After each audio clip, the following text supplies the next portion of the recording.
welcome you all in this 33rd CME and 6th web meeting of Sahabat Ophthalmological Society. What I see now that even after this corona period, these webinars or web meetings are not going to stop. This is so convenient and so economic to organize such an event.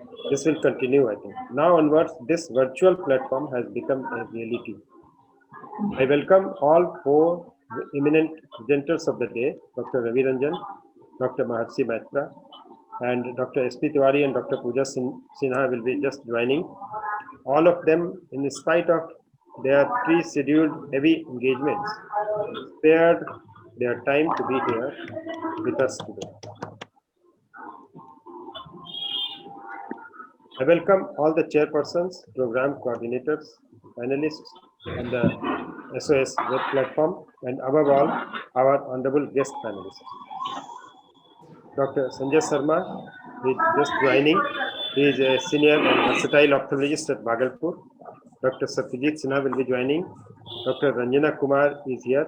She is director of Drishti Patna and a versatile surgeon and a versatile orator. Dr. K. Agrawal, I think he has joined, another versatile ophthalmologist, a true philanthropist in Kosi division, Katyahar.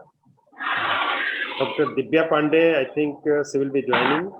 उनकी mother अभी उनकी grand mother सिक है, पूरा hospital जाना पड़ गया है उनको. She is a promising senior ear surgeon at Divya Drishti Patna. We are fortunate to have you all with us. Because of your presence, today's session will be more interactive. After each talk, we will have question and answer session for 10 minutes approximately. Hope after this web event, everybody will be wiser.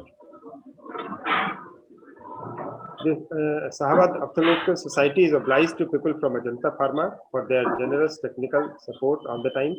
Welcome everybody. Over to today's moderator of the session, Dr. Nilesh Kumar. Thank you, Rumka sir. And I welcome everybody for today's webinar. And we will start right away with the first presentation from Dr. Ravi Ranjan sir, who will be introduced by our esteemed senior ophthalmologist. I think I should not be introduced because it is my home. It is my home. Even then, but it is our custom to introduce. You have to be introduced. Even everybody knows you. Then, and I'll request. It is mandatory. अरे घर में introduction sir घर में introduction.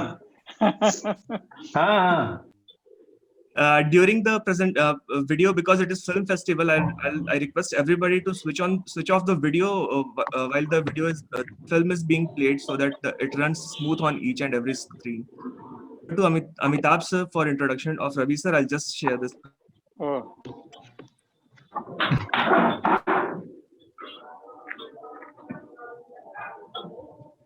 Well, as Dr. Ravi Ranjan said, can I start? Yes, sir. Well, as Dr. Ravi Ranjan said, he does not need any introduction, not because it is his home society, but also because he does not need introduction anywhere now, I think. Dr. Ravi Ranjan sir has been serving this society since 1996. After having done his MBBS and MS from RIMS, Ranchi, I think he struggled a lot during his initial years, but as he is a fighter, he kept on fighting, and today he has carved a name for him. Dr. Ravi Ranjan sir has been a regular presenter at the BOSCON and the AIOC since 2012. He has also chaired many sessions at the BOSCON and AIOC. He won the best physical poster in oculoplasty in 2019. He has not only presented nationally, he has presented many papers internationally also. He presented a paper at WOC 2014 in Tokyo, Japan, and he chaired a session in World Ophthalmic Congress, Barcelona, Spain, 2018. And he must have done thousands of DCR surgeries till now. And he is not only doing, he's been teaching everyone. He was kind enough to come to my place whenever I called him when I had started doing his way of DCR. He has always been an elder brother, a guide for me, and he always suggests me how to improve and how to work. Thank you, Dr. Ravi Ranjan. Thank you, Amitabh. Thank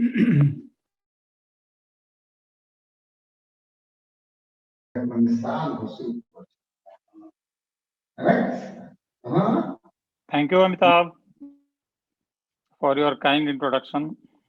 अरे sir, बड़े भाई, welcome sir. Thank you.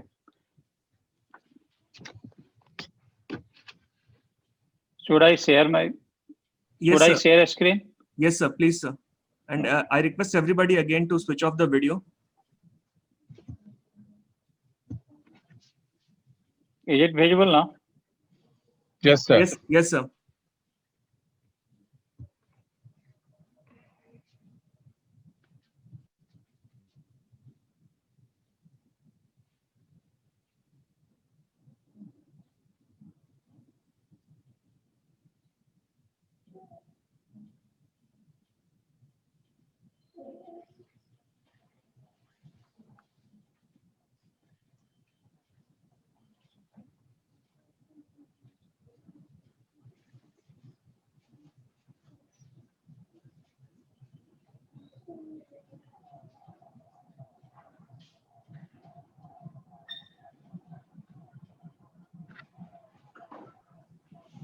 Sir, is there any audio over it?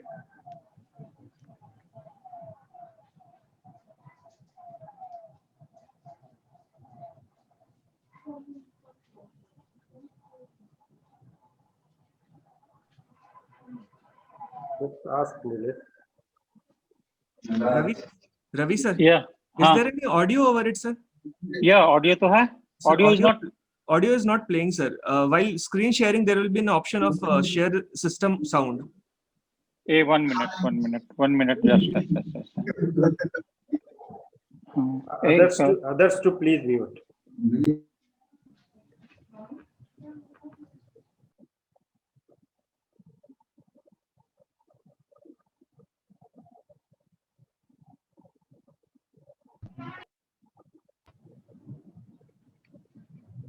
Tiwari sir प्रणाम.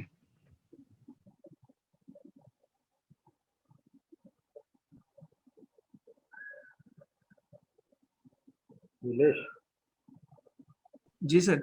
हाँ तो mute मत करना, तो अपना ओपन रखना. जी.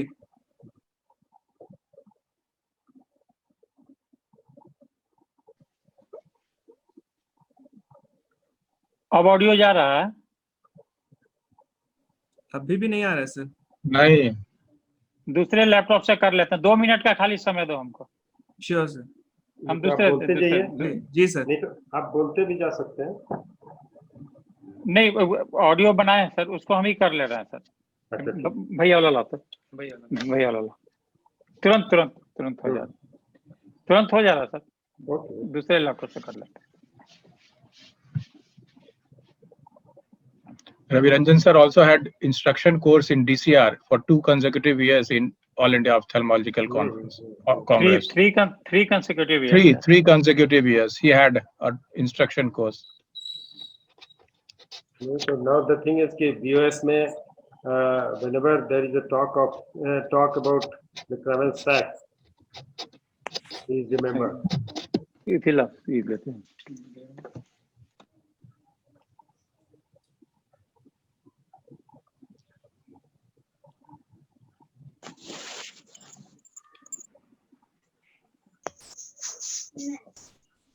सर कलर है ये, नहीं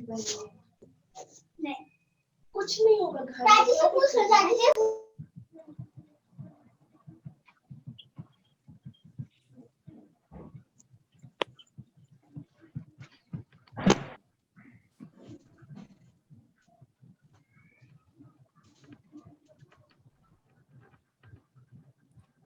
नीलेश जी सर.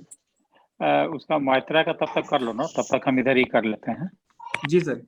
हाँ, हम तब तक इधर हम सेट कर लेते हैं. तो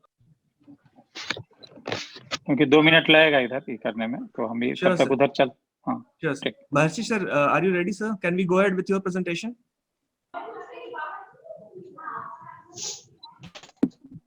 I can start. Should I start? Sure, sir. I'll Intro. Dr. Nilesh. kindly introduce. I'll just share this.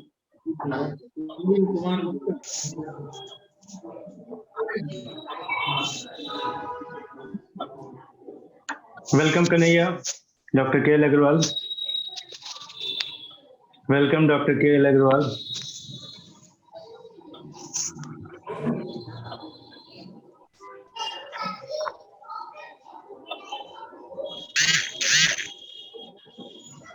Deepak sir, you can introduce Dr. Maharshi, please.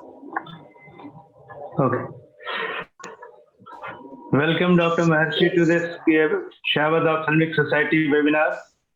And you are new to this place, but your name has reached here before your presence. Yes. So I'm introducing Dr. Maharshi Maitra, did MS Ophthalmology from Veda Institute, Bangalore, Fellowship in Comprehensive Ophthalmology 2013-15 at VMA Netra Nirnay Niketan for 3 to 5 years and worked as the anti-segment coordinator and there. Then did fellowship at BBI Institute, BBI Foundation, Kolkata from 2018 to 20. And with this small introduction, I request Dr. Maharshi to start his video. Thank you so much, sir. I am very happy to be able to present. I would like to share my video. I will start sharing it right now. Sure, sir.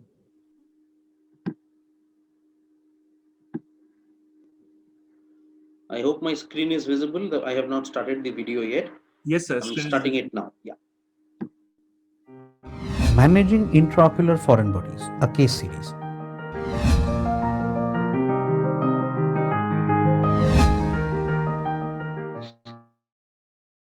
Coming to our first surgical video, a case of large incarcerated metallic foreign body.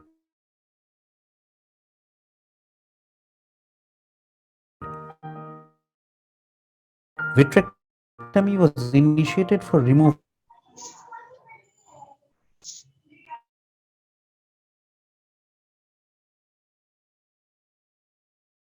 of the foreign body, but the crystalline lens had to be sacrificed. Better view of the posterior segment.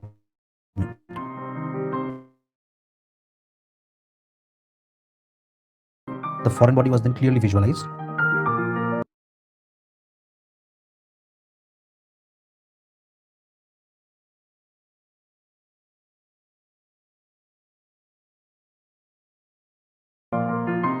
And it was removed through the anterior approach through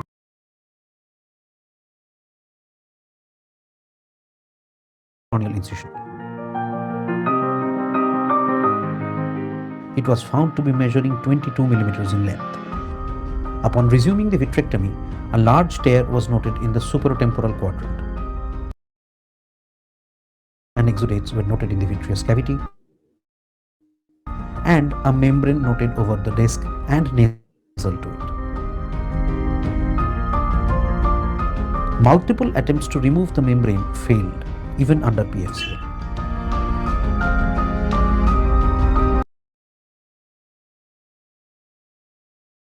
At this stage, fluid air exchange was performed. Hemorrhage. Coming to a third case of an inferior foreign body. Upon starting the vitrectomy, the foreign body was found to be hidden behind dense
exchange was again done and the retinal tear laser.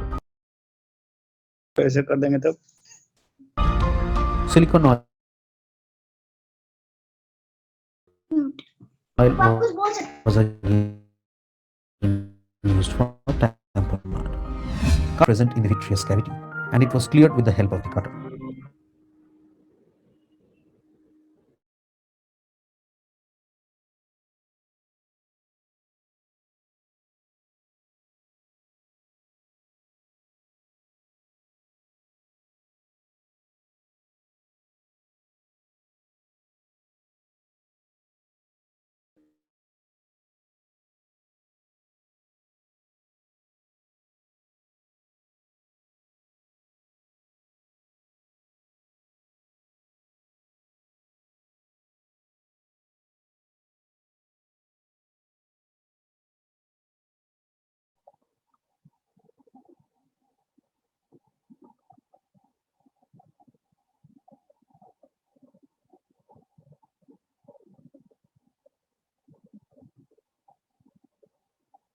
Nilesh, Yes, sir. I Video thought my Maharishi said the video is stuck. शुरू से stuck हो के ही चल रहा है, हमको लगा सिर्फ मेरा ही हो रहा है. मुझे भी ऐसे लगा सर. एक्चुअली नेटवर्क प्रॉब्लम है उन्हीं के पास. पहुंचे हुई कलकत्ता में, भेजा तो ठीक है बा. ना नेटवर्क प्रॉब्लम है, वो नहीं चल पा रहा है और उसका।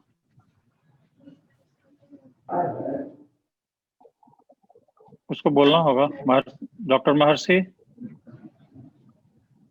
डॉक्टर महर्षि नेटवर्क प्रॉब्लम हो गया.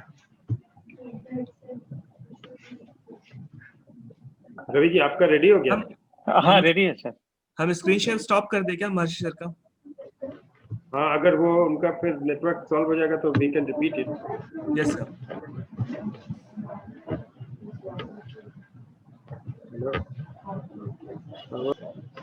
हम क्या करें सर, शुरू कर दें?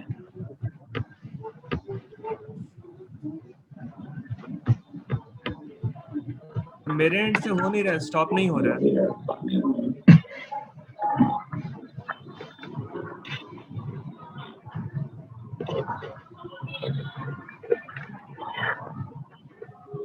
अद्विता शांडिल एसपी तिवारी है जी सर। हाँ, नाम बदलना पड़ेगा. Welcome sir.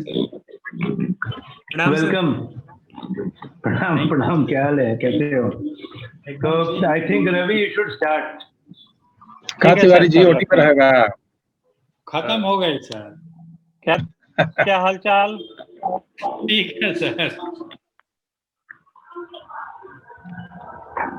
रवि जी आप शुरू करेंगे?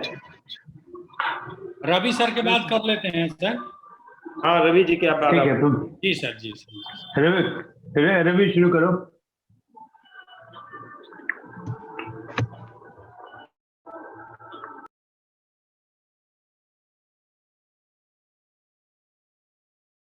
अनम्यूट करो।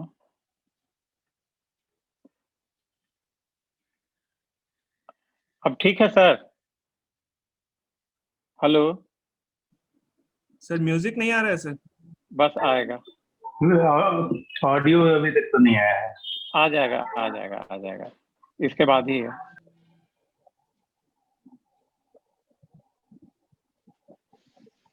अब आ रहा है सर? नहीं अब आ रहा है सर? अभी नहीं आ रहा है सर. नहीं No. आएगा तो बोलेंगे. सर स्क्रीन शेयरिंग के टाइम में एक ऑप्शन आता है शेयर सिस्टम साउंड करके, स्क्रीन शेयर वाले ऑप्शन में नीचे वहां पे वो आ तो किए जाएगा. हुए हैं, वो तो किए हुए हैं।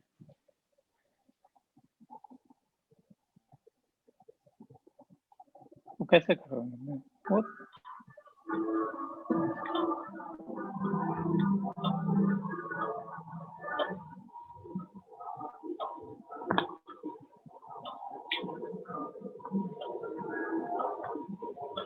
वो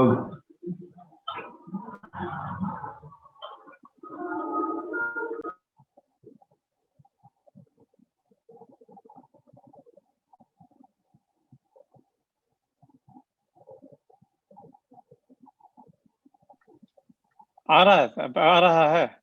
वीडियो आ रहा है, प्ले कीजिए। ऑडियो नहीं आ रहा। अब नहीं आया, अब आ रहा है? नहीं नहीं आएगा तो बोलेंगे। इसमें तो भरपूर आ रहा है। एक मिनट बेटा, उसको डायरेक्टली ऑडियो भी इसका अलग होगा, ऑडियो कर लेते हैं। एक मिनट सर कर लेते हैं। दिशा मैम, हेलो दिशा मैम।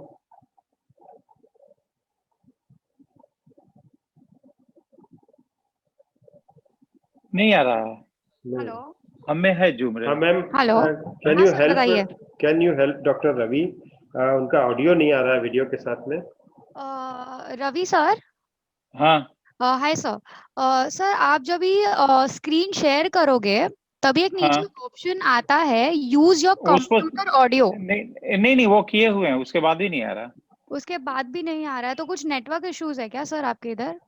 नहीं कुछ नहीं है, मैकबुक है तो उसमें। अच्छा Nilesh sir.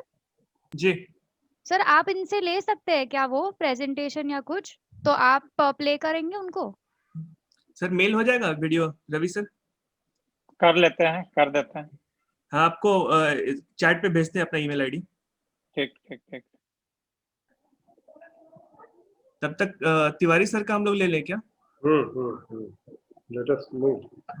I would like to welcome Dr. S.P. Tiwari sir for sparing his valuable time and to present his talk here.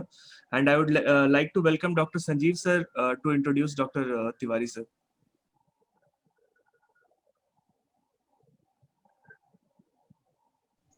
Dr. Sanjeev sir.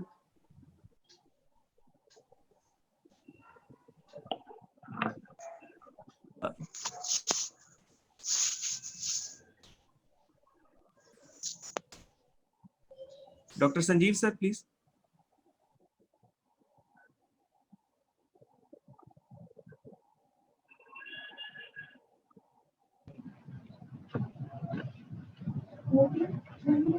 कहाँ गया संजीव? संजीव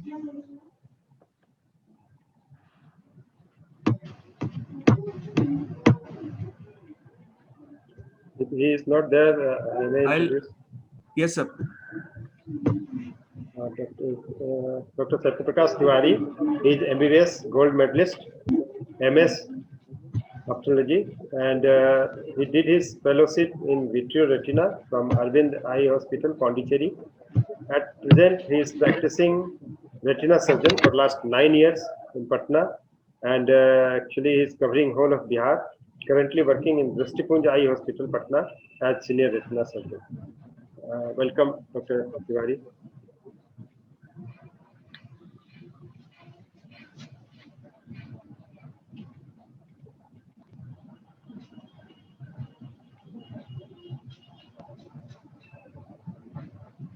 डॉक्टर तिवारी आप स्क्रीन शेयर कर रहे हैं? बंद हो गया। तिवारी सर का स्क्रीन शेयर है sir.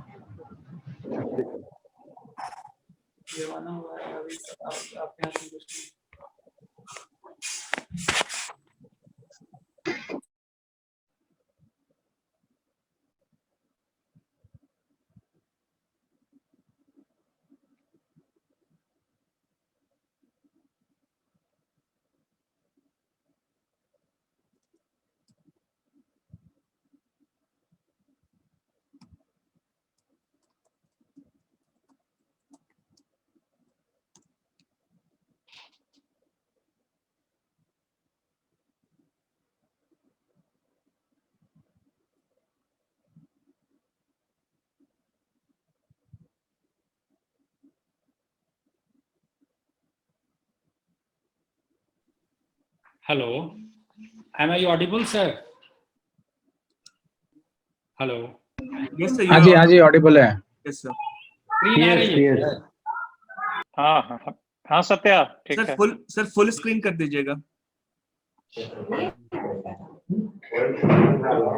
Welcome Satyaprakash ji sir.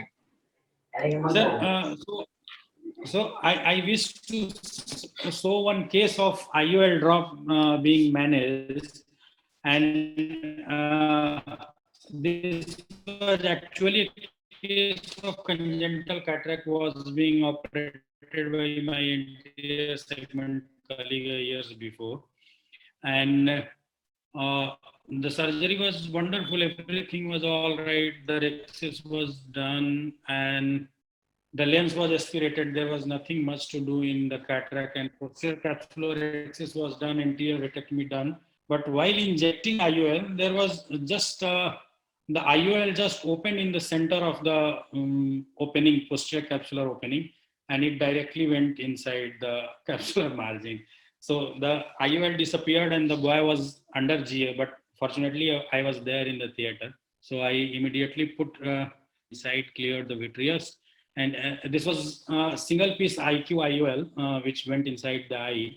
So after clearing the vitreous all around, the lens was lifted with the help of vitreous cutter only. No forceps was used. Just the bevel of the cutter was used to lift up the IOL, and it was brought anteriorly, and then it was caught with a scleral fixation forceps, and one of the haptic was taken out of the main incision wound, and then the other haptic was guided over the iris to first make it into the anterior chamber. And now the lens was stable, one haptic over the iris and one haptic was out of the wound.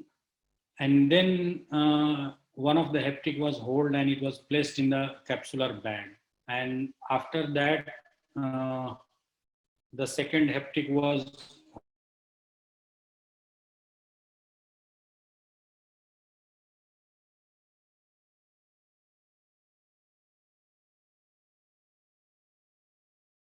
appeared okay. The residual vitreous were removed and the ports were removed and the case was. So this was one such case. It was very interesting to record an IOL being dropped. Many a times we record many cases to show the appropriate management, but many a times we fail to record our complication and to record the complication, the IOL going down. One take-home message from this video I wish to share with you all that whenever we have a defect in the posterior capsule and we are planning to inject IOL in the sulcus or in the bag, we should remember that we should never go with wound-assisted technique of IOL injection, because whenever we are injecting the IOL with the help of a cartridge and the cartridge is exactly on the wound, generally the IOL opens in the center, and in the center we do not have the capsular support, so it will go inside the eye. So the technique in cases of compromised capsular support is to enlarge your wound a little bit and insert the tip of the cartridge fully inside the eye and aim to inject the lens either over the iris or at least in the sulcus, inferior sulcus, so that it doesn't open in the center. And it is better to take another instrument like Sinskey or iris repositor from the other hand and be inside the anterior chamber to support the lens if it tilts and starts falling or going inside. So that will be a good technique to avoid such problem. But once it goes behind, then definitely it needs retina intervention. And having this complication in a kid under general anesthesia makes the condition a little bit more complicated, because for backup, then we have to revive the case and then send again for a second surgery under general anesthesia. So that becomes a little bit uncomfortable for the patient. But in this case, we managed then and there only, and even the patient did not realize that wound, at least half of the tip of the cartridge should be inside, and we should try to inject over the iris plane or inferior sulcus. So this was my one video. I had 2-3 more videos. I'm not able to to see those video. I'm just finding out. Meanwhile, if Ravi sir is ready, he can share his presentation, and by that time, I will be sharing my other videos also, sir. Any question or query, sir, regarding that case I have shown? Thank you so much, sir, for sharing this complication. It is actually very common to have, because once the nucleus is removed and the IA is done, then we think that we can relax, and then suddenly this happens. So it's we have to be vigilant every time. That is one message that you gave with this message, with this video.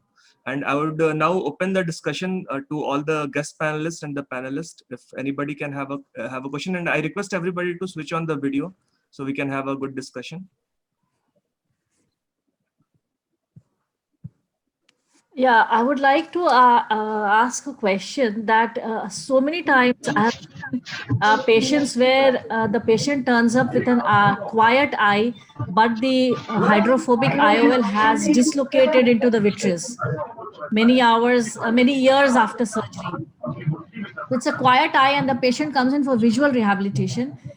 I just want to ask whether it is mandatory that one should get a VR surgeon to take out the IOL, to retrieve the IOL from the vitreous, or one has the option of just putting in an AC IOL in a quiet eye and let it be, or which is more feasible for an anterior segment surgery. What is the ideal way that one should approach such a case? And the ideal way that it should be sent to a retina surgeon, and the lens should be removed. Yeah, that is the ideal way. If at all there is no possibility, or the patient cannot go to a posterior segment surgeon or periphery, and patient cannot move, then it can be done, but it should be well explained to the patient. And the only catch here is that once you have seen an IOL inside the eye and you put a CIOL, however meticulous your documentation and everything is, there is a slight possibility of medical issues also. If the patient later on turns up hostile, suppose develops retinal detachment or something and turns up hostile, then it will be a little problem. But there is no harm in doing that. But nowadays, even in our state, there are a lot of retina surgeons in most of the part of our state. So removing an IOL is not a big surgery. Because I just wondered, because there were reported cases of multiple person retrieving more than 5 or 6 IOLs from inside the vitreous when he took the patient for a VR surgery. So this has happened, and the patient was not complaining at all, other than that he lost his vision after some time because the IOL dislocated. But nobody bothered initially to retrieve the IOL, and the patient did not have any other complaint, just a quiet eye and a phakic eye. So I was just wondering whether this is at all it is being practiced, or if it is done, it is as far as possible it should be removed.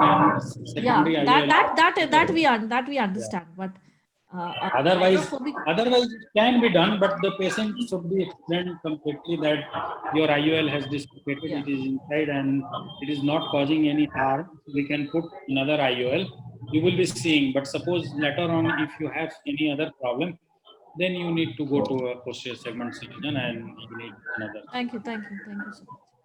Dr. Tiwari, whether this IOL, which is dislocated in the posterior segment, will move with the movement of the eye or not every time, and then it may damage to the retina? It will move, sir. Mostly it will move. If the vitreous is gel and firm, then the movement will be less, or sometimes it settles down also. But once the vitreous starts degenerating and liquefaction of the vitreous happens, there will be movement of the lens. These hydrophobic or hydrophilic foldable lenses are soft lenses, and there is no sharp edge in these lenses. So they are generally not causing any direct trauma over the retina. The rigid lenses, PMMA lenses or multi-piece IOL are more traumatic to retina, and they can drag the retina. Welcome, Sajid. Traumatize. So, but still, even these foldable lenses, once they start moving inside the eye and vitreous liquefy, there is partial PVD, it can put a traction over the posterior vitreous and posterior halide, and that can lead to secondary break and retinal detachment in these cases also. So ideally, it should be removed. So, Yes, sir. Ideally, and nowadays removing IOL is not a big thing, Yeah. and everywhere facility is available. So if facility is available, I think lens should be removed ideally. So, So, Dr. sir, Tiwari, one what are the follow-up question. prerequisites? What are the prerequisites? जब आपके पास patient को भेजना है या माने किसी भी VR surgeon के पास for removal of even dropped nucleus or dropped IOL, what are the prerequisites? उसको पहले हम लोग के यहाँ क्या करके भेजना चाहिए? Sir, the first and foremost thing, and we should always remember, and we should always be cautious about any complicated case. Before closing that case, we should secure all the wounds. Many a time we, as a posterior segment surgeon, face problem that sometimes what happens, there is a complication like IOL drop or nucleus drop, and that creates a panic situation in the OT of the anterior segment colleague. And sometimes they forget to put sutures in the wound, and then there will be vitreous prolapse from the wound, and then many a times the iris will be prolapsed, and that creates a lot of problem. Once we see a patient, we need a firm eye and properly closed wound to go inside, put a trocar cannula and start our vitrectomy. So sometimes if the suture is not proper, we have to spend a lot of time in suturing those eye and then cutting the vitreous, and then only we can enter and start. So the first and foremost thing before sending a case or closing any complicated case, that you put suture in every leaking wound. If your wound is not proper, it is not sealed, suppose you have enlarged the wound, it is 5 mm, 5.5 or 6 mm, and you think that there is a vitreous and some problem, you must put 1 suture, 2 suture, 3 suture, whatever, but wound must be firm. Then the second thing is that you should remove the vitreous as far as possible, especially vitreous from the wound, because if there is a vitreous in the wound, that prevents the wound, proper wound apposition and closure of the wound, and that would lead to a communication from the anterior chamber and from the ocular adnexa, and that increases the risk of infection. So if you have closed the wound properly and you have removed the vitreous from the wound side, then your patient's eye is absolutely safe. Nothing problem is going to happen to that eye, and then that patient can be sent to any posterior segment colleague.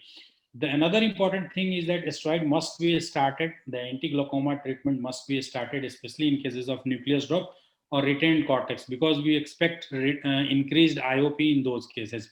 So better to put escazolamide oral tablet if there is no sulfur drug allergy, and start anti-glaucoma along with topical steroid and antibiotic. And if there is a lot of inflammation, we can give cycloplegic as well.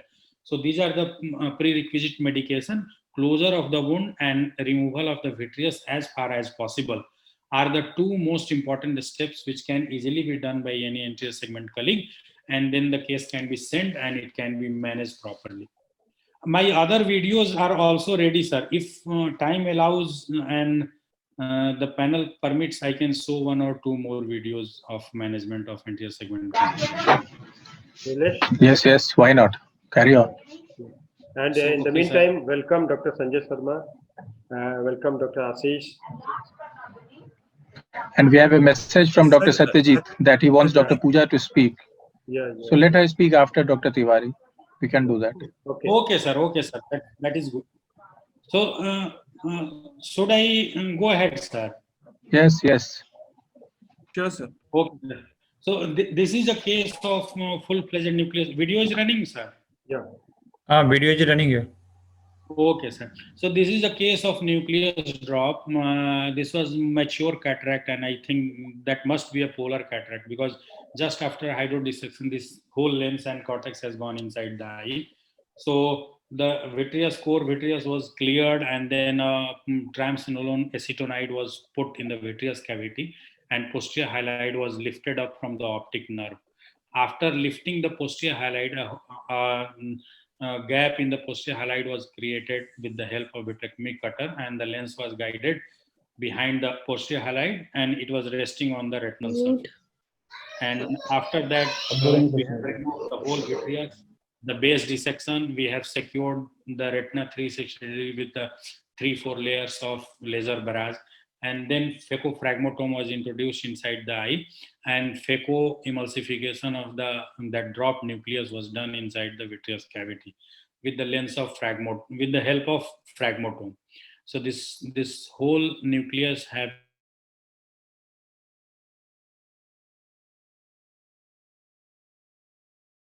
we can see these all smaller pieces are picked up one by one and removed. It is very important to clear all these pieces. Otherwise, if they are retained, see this I wanted to convey in the first video. There was a posterior capsular defect in this case also, nucleus drop. So I went inside fully with my cartridge and injected the lens over the inferior iris plane and sulcus. So this IOL will never drop. Although there was no posterior capsule, there is just sulcus, the anterior axis margin. So I have injected in the inferior sulcus, and then I have guided the IOL, and then the ports were removed, and the results are just like phaco, because nucleus drop, IOL drop is not a serious complication nowadays. All these cases are managed properly, and if the retina is healthy, most of the patient will regain 6/6 vision, 6/9 vision, like that. This case was managed by anterior segment colleague by doing anterior vitrectomy and putting ACIL. But there was one mistake in this case, that the ACIL was upside down. The lens was upside down, and that was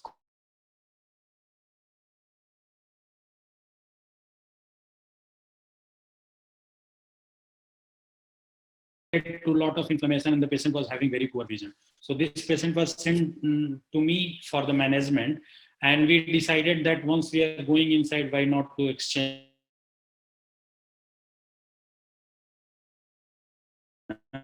taken outside the eye, and then whole vitreous. There was nothing wrong in this surgery. The only thing was the ACIL was upside down, and that was causing all the problem. So once we have taken out the lens, all the vitreous, we decided to put a scleral fixated IOL, because generally a scleral fixated IOL works better as compared to ACIL. If we do not have the option of SFR, then we can go for anterior chamber IOL fixation. So there was no capsular remnant in this case. So this was a typical Scarier technique of a scleral fixation of IOL. A rigid multi-piece lens of Aurolab was implanted in this case. And then residual vitreous inside the eye was cleared. And this patient, after surgery, the patient was very happy and he recovered good vision. So in ACIL cases also, one thing must be remembered. The vitreous must be absolutely clear, and the lens should be put in a proper position, because upside down lens implantation is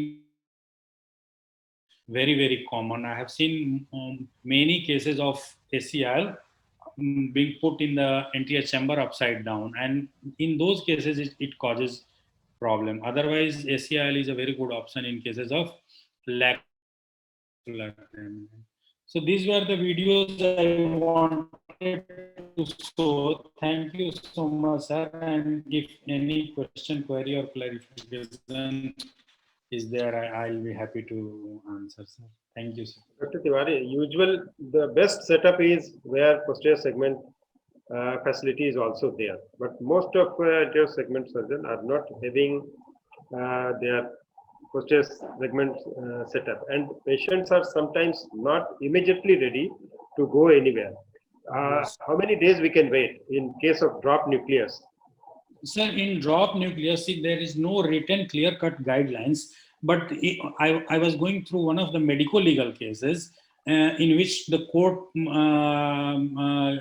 gave a fine to that anterior segment colleague, and in that ruling, the whole party, that prosecution lawyer and that defense, everybody were contesting through some of the literature that the nucleus drop case should not be deferred more than 3 weeks.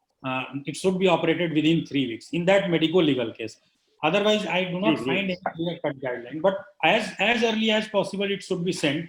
But if there is no inflammation and there is no high IOP, the patient can wait till 3 weeks. That has been ruled out in one of the medical legal case of drop nucleus, leading to that fine was passed against the anterior segment. 3 week time is too much.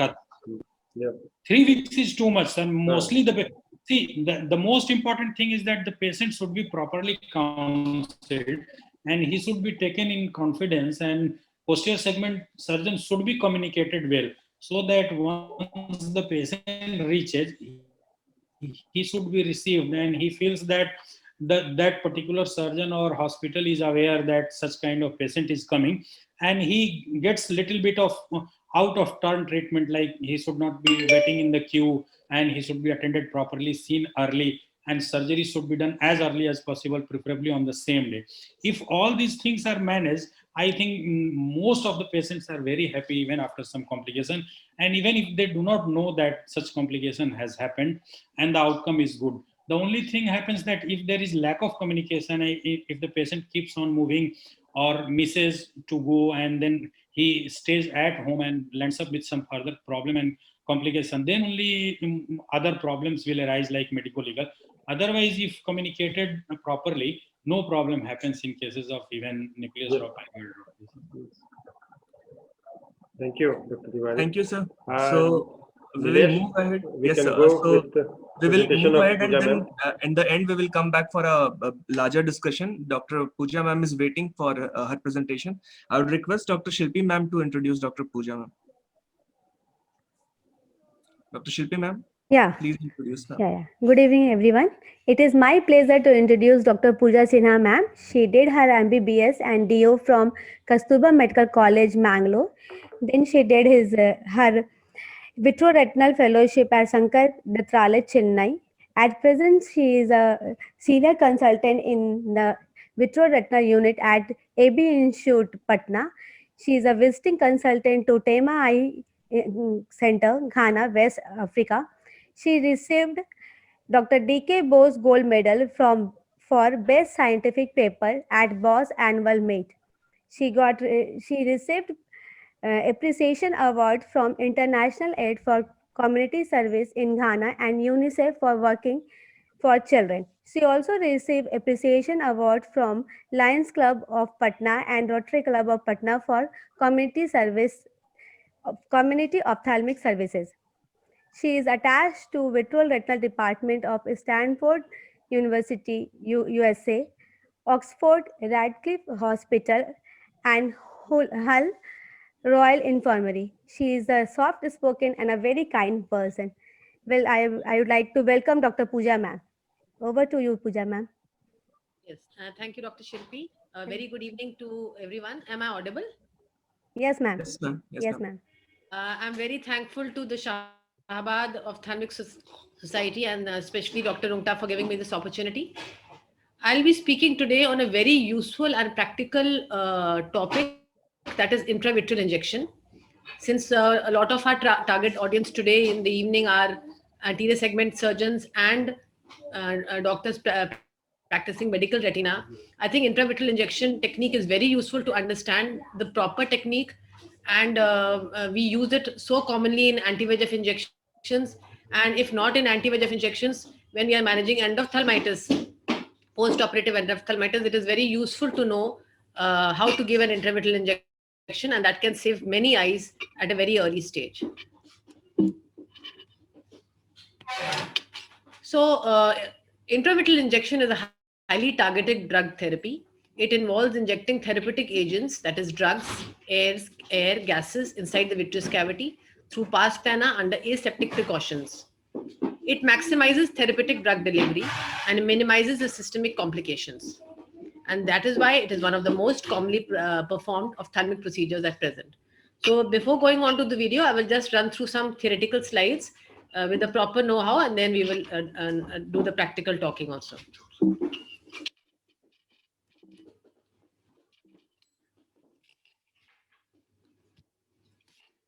So going on to the history, way back in 1911, intravitreal injection was first described by Deutschmann and Ohm, and they first used intravitreal injection of air bubble to tamponade a retinal detachment.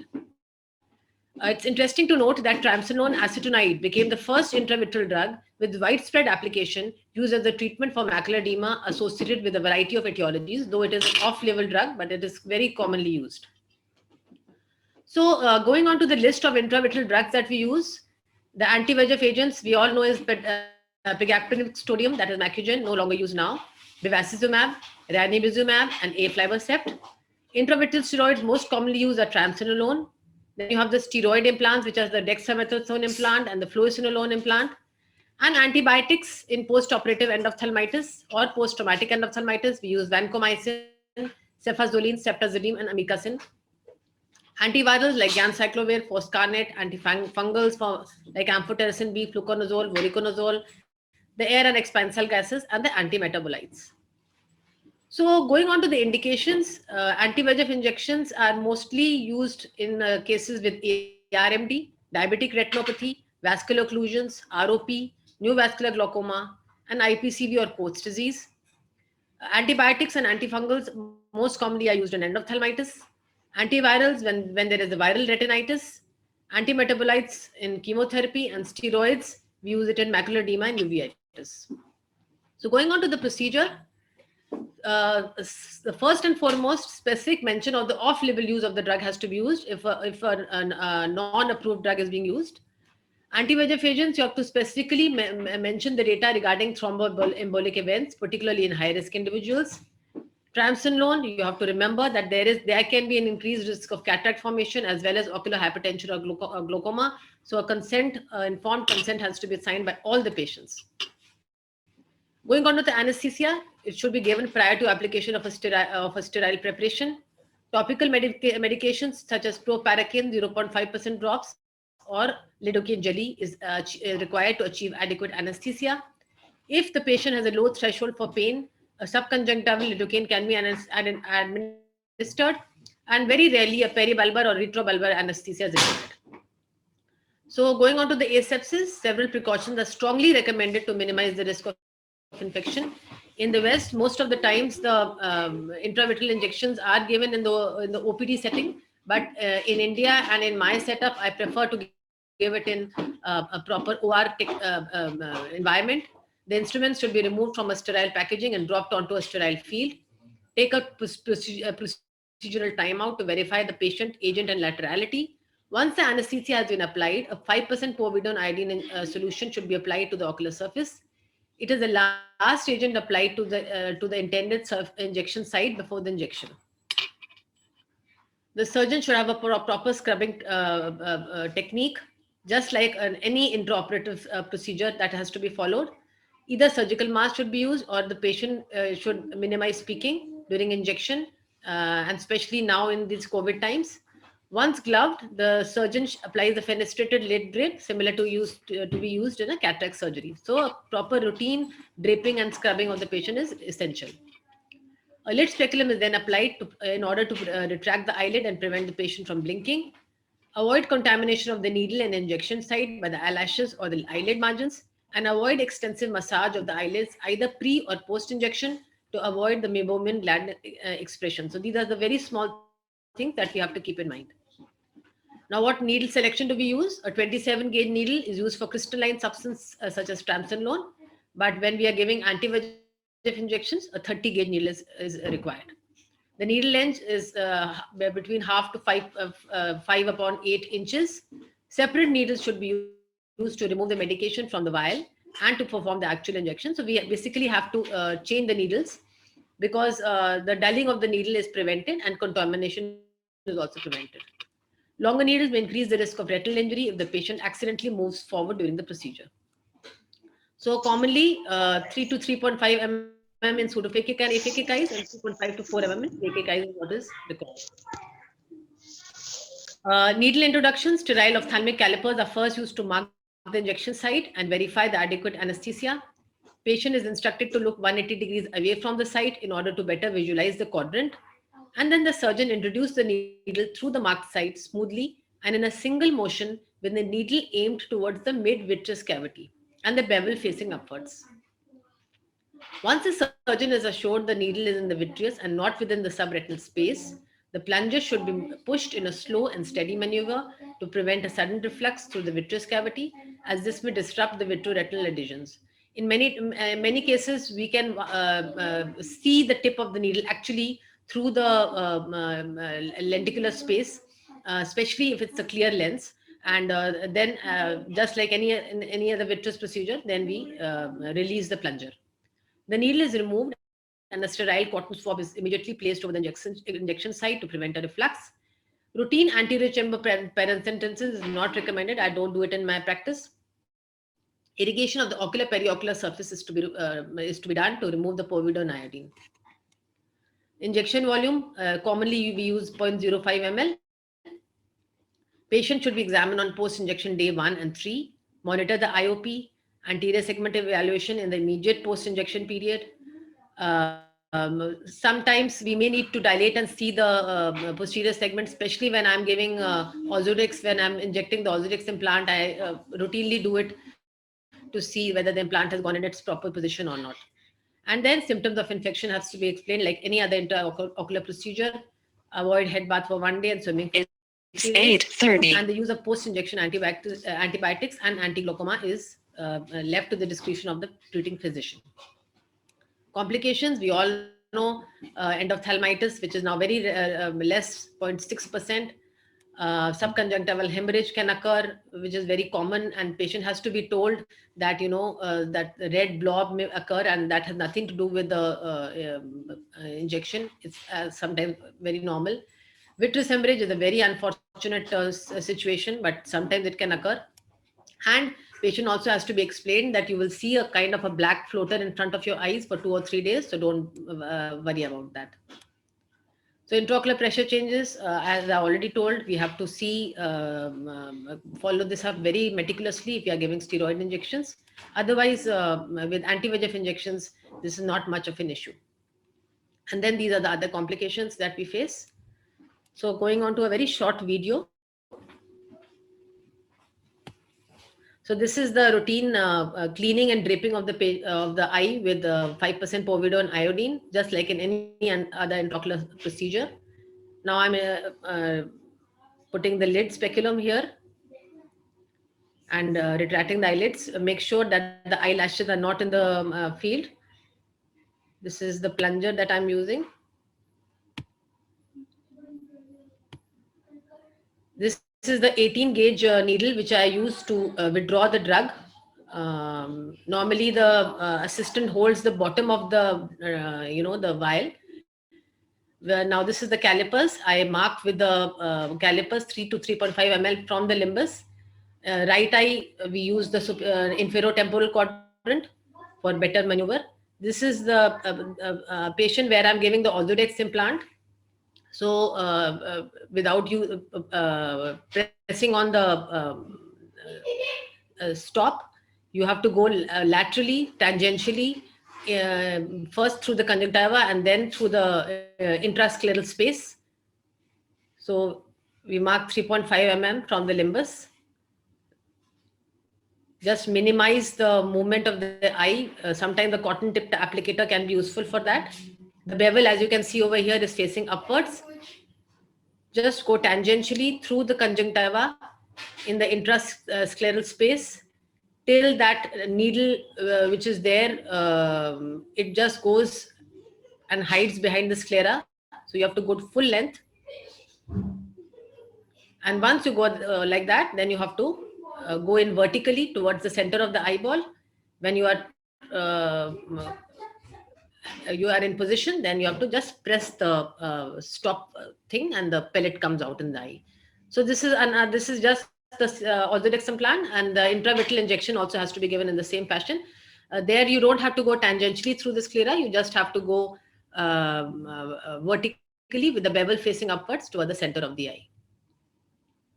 And then as I mentioned, the post-injection procedures have to be followed. So thank you so much for your patient hearing. And if there are any questions, I would love to take them. Thank you, ma'am. Thank you for such a comprehensive overview for the intravitreal injection. And before initiating the discussion, opening it to the panel, I would like to ask a beginner's question that has been bothering me and many like me who are just starting their practice. Can an anterior segment surgeon inject intravitreally, and should they? That is the question that we all face, and I would like to ask you and all the retina specialists that Yes. what you think. This is the basic, this is a basic crux of my talk, and this is why I have presented this presentation here. So the intravitreal injections are just not limited to the anti-VEGF injections. They're limited to the post-operative, endophthalmitis, which is very, very common in our scenario. I would not say common, but this is something which the anterior segment surgeon can face. So if you have a case of post-operative endophthalmitis and you give an intravitreal injection at a very early stage on the second day or the third day, a lot of eyes can be saved. So the technique for intravitreal injection is very useful in that situation. And then many people who are practicing anterior segment, medical retina also give anti-VEGF injections routinely. So a person who has medical retina knowledge can definitely give anti-VEGF injections and intravitreal injections of endophthalmitis and antiviral agents. If you are treating a case of uveitis, I think you must know this. Thank you, ma'am. Any question from the guest panelist?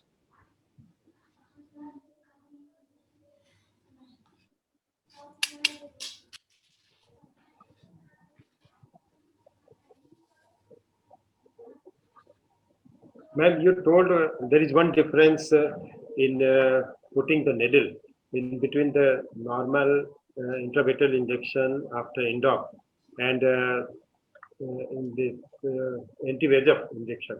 What are the other differences we have to keep in mind?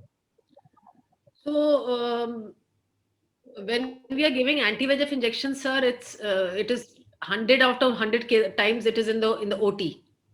But with the intravitreal injections for endophthalmitis, you can even do it in your OPD, especially if the OT is not ready, because these are infected cases, and it is not very critical that you have to do it in the OT setting. So that is one major difference. And then the other difference is the volume of drug that you inject, because when you are giving intravitreal injections for endophthalmitis, you inject 2 drugs. So 0.2 ml is what goes inside the eye. So sometimes paracentesis is required. But with the anti-VEGF agents, you just need 0.05 ml. So in those cases, you don't need to do paracentesis at all. Fortunately, it is seldom needed, I think. Yes, I routinely don't do paracentesis even for endophthalmitis cases. Dr. Pooja, I would just like to ask that if you are giving anti-VEGF and if you go straight through a direct track obliquely into the vitreous cavity, there is automatic reflux, slight reflux when you take out the needle a lot of times. And if you go through a slightly oblique track, it becomes a self-sealing entry point. So what is really advocated? If a reflux happens at that point, is it okay? Or is that to be avoided, an avoidable sign? So to be honest, Dr. Ranjana, this issue has never bothered me, because this is just a 30 gauge needle that you're injecting. Yeah. So there is not that kind of reflux that will really scare us. And then if you have the cotton tip applicator in your hand ready, and as soon as you withdraw the needle and you just put that in place, I think there is definitely no vitreous prolapse as such, which can be bothersome. It is mostly a good sealing and entry point, an exit point. Making a track, an oblique track kind of a thing, it avoids that, as you were making in Ozurdex. So that is done at. So the thing is, Dr. Ranjana, making an oblique track is has a more learning curve than just going inside towards the center of the eye. So and you would agree with me that injecting an Ozurdex implant has definitely a more learning curve than a simple intravitreal injection. So for beginners and people who are practicing anterior segment procedures and anterior segment, better to go straight. Better to go straight towards the center of the eye. Thank you. And with 30 gauge needle, the strength is also not that good, so that it will go in oblique. That Z track can't be made with 30 gauge that easily, as it is made with 26. That is true. Yes. Dr. KL wanted to say something. Madam, Dimax can be used before making intravitreal injection. Diamox can be, what you're asking is Diamox after the intravitreal injection is over? Before No, intravitreal, it's not required. because of diminish the intraocular pressure. Because we are just giving 0.05 ml. So it doesn't alter the intraocular dynamics at all. It can be prevent to reflux. Well, I personally don't give pre-injection Diamox, and I don't think all the other seniors that have taught us or something, they have advocated that. So people can do it in their practice, but I don't routinely give pre-injection Diamox. Okay. Because the volume is so less that it doesn't affect the pons vitreous at all. Okay, madam. Dr. Kayla Agarwal sir wanted to ask some question. Sir, you are muted, sir. Most of the question has been answered already. Okay. Thank you, ma'am. Thank you, ma'am. Thank you for sparing your time. And now, if Ravi sir is ready, we can take his presentation. Yeah.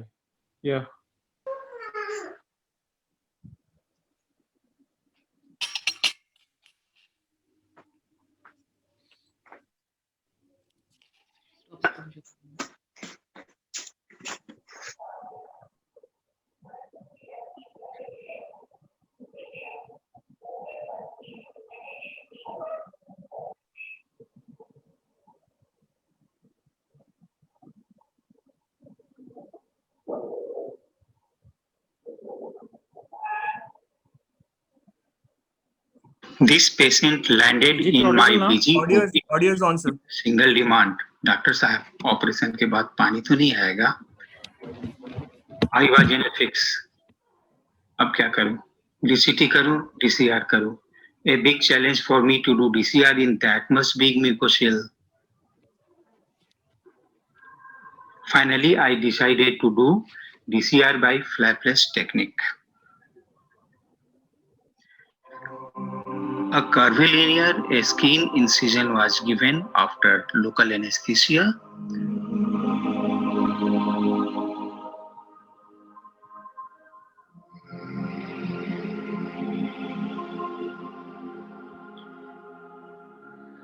Mucocele was separated from surrounding tissues.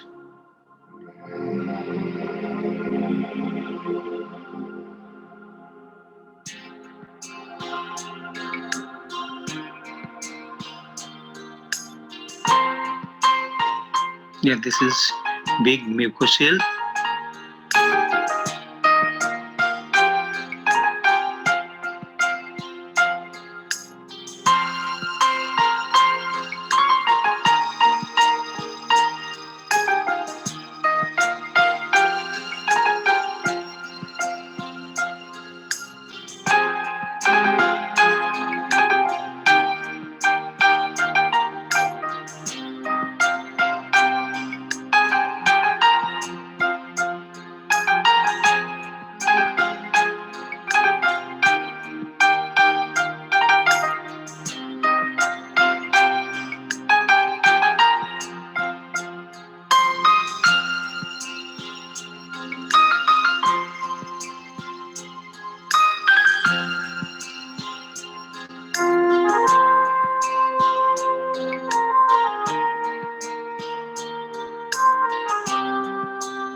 Roughly 3/4 of the mucocele was dissected out.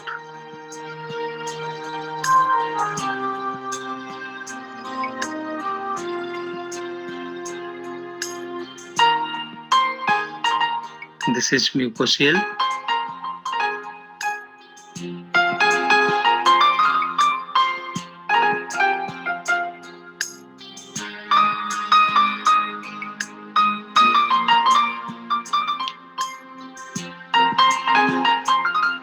Aruga's bone trephine was used to make ostium in nasal bone and mucosa.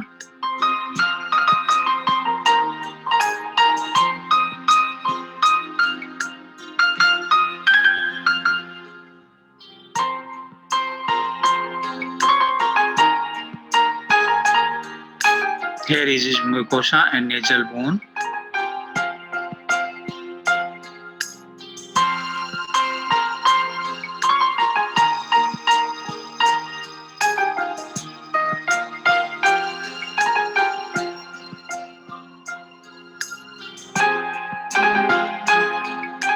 This is nasal packing.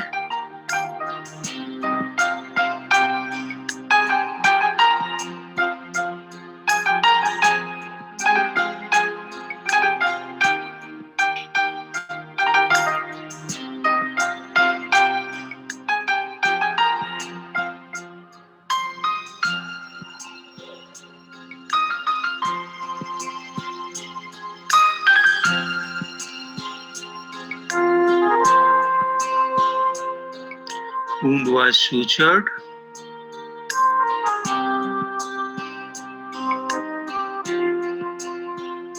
Anterior part of the medial lacrimal sac was sutured with subcutaneous tissue in the skin of the medial side.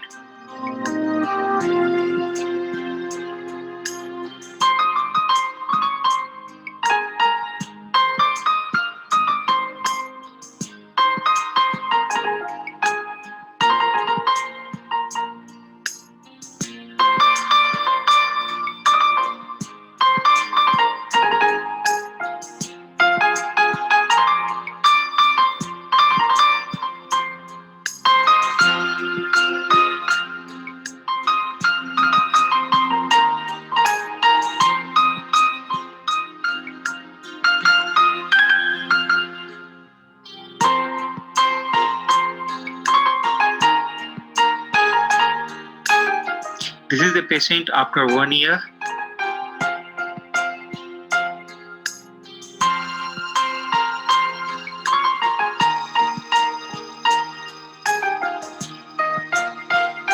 And this is a picture after 1 year of nasal endoscopy. That is the nasal opening.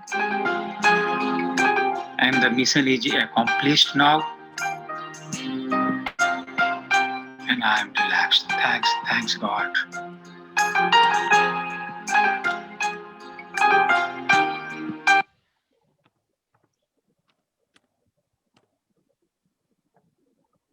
Very beautiful surgery, sir. Very clean surgery. Thank you. Really, it had made an impact on his quality of life. I would like to open the panel for discussion, and I would request everybody to switch on the video and audio so that we can have a discussion. Raviji, sir. a big mucocele, that means the tone of the sac is jeopardized. Yeah, the tone of the sac is compromised. Yes, sir. So the excision of part of the sac is mandatory, I think. You did that, no? 2/3 of the sac was removed, and then the remaining part was sutured with the nasal mucosa. I excised roughly 3/4 of it. Yeah. Once what I did is I did not excise, and there was big mucosal. I as such did DCR, and post-operatively there was a big boggy swelling all around.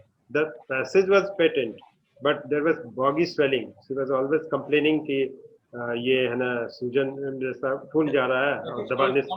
That is called sump syndrome, sir. Yeah. So how to manage that? If that is done, then how to manage it?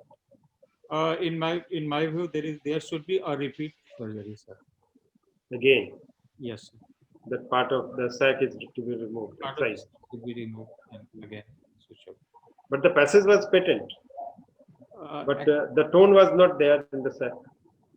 Just to remove the redundant part, and it that is mandatory. I have done this. For some syndrome, I have also done surgery. Yeah. Thank you. Ashish, you wanted to tell anything? Sir, you are muted, Ashish. It very nice surgery, sir. Congratulations. It looks like a bloodless surgery, actually. Usually DCRs are full of blood baths. Many times, not many times. Sometimes it can be, but it looks like. I have left using any form of party since 5-6 years. Oh, very nice, sir. Very nice. Suction also, you didn't require any suction. No, very nice, sir. Not at all. Just only using some gauze or. But what is the harm in using suction? No, it was not required, I think, in this case. I don't need it. But you will be more comfortable, I think, if you use suction. उनको जरूरत नहीं है sir, आंख बंद करके भी वो कर देंगे सर, इतना कर दिए है ना. Use of that bone trephine, does it have an effect on the bloodless surgery? Use of trephine instead of the punch. Actually, I am more comfortable with that type of punch. So K. Agrawal sir had a question, I think. Ravi sir, how you made the ostium in the medial wall of the sac? Medial wall of the sac? Yeah. Medial wall of the sac, yeah.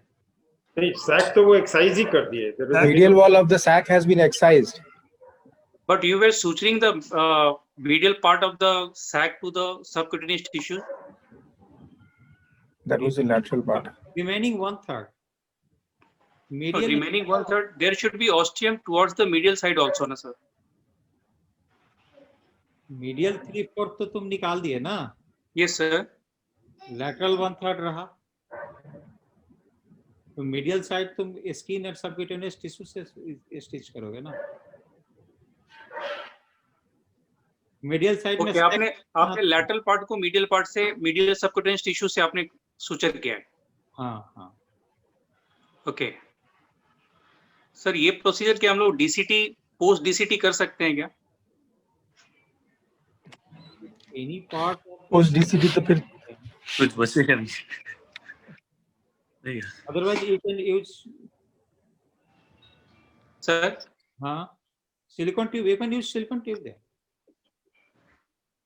Just to make an ostium, and you use silicone tube instead. Okay. Have you ever tried, sir? Yeah. In one case. Is it working? Actually, patient was not regular for follow-up. That's why I cannot say. Thank you, sir. Pre-op investigation में कोई imaging भी करवाते हैं अगर म्यूकोसील का case या ऐसा middle swelling का केस हो तो? That was poor कि उसकी बहुत जरूरत नहीं पड़ती. Only hemoglobin, HIV, HB1. Imaging भी कुछ कराते हैं सर? डाई डाल के. I don't need it. या फिर एक्सरे पैरानेसल साइनसेस या किसी का भी वो नहीं करवाते? It's useless. If you want, you go for CT. लेकिन वो आपका जो प्रोटोकॉल है उसमें वो उसका वो नहीं करवाते. Actually, most of the patient is poor and they want not to expend 2,000 or 3,000 rupees. Thank you. 7,000-8,000 तो लेते ही हैं मरीज से, तो फिर उसमें 2,000 का हम अगर ये करा दें. नहीं, that is different. कुछ केस में कराते हैं सर, लेकिन रेगुलरली बहुत जरूरत पड़ता नहीं है हमको. Most of the time complicated case में भी कर ही लेते हैं तो बहुत कुछ हिसाब होता है. DNS evaluation, sir, is it mandatory to get it done from ENT or self evaluation is sufficient? Evaluation, self evaluation. इसमें nasal packing बढ़िया से हो गया, उसमें why you will go for DNS evaluation or DNS. In my view, that is only for literally useful. Otherwise, not of practical use. Actually, my point is I made it very much simplified. And if you will refer the patient to the ENT surgeon or to radiologist, they will add more and more expenses to the patient.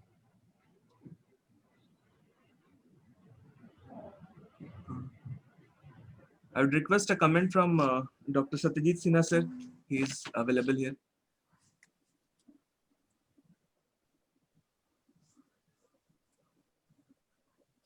हाय सत्यजीत, अरे कहाँ गया?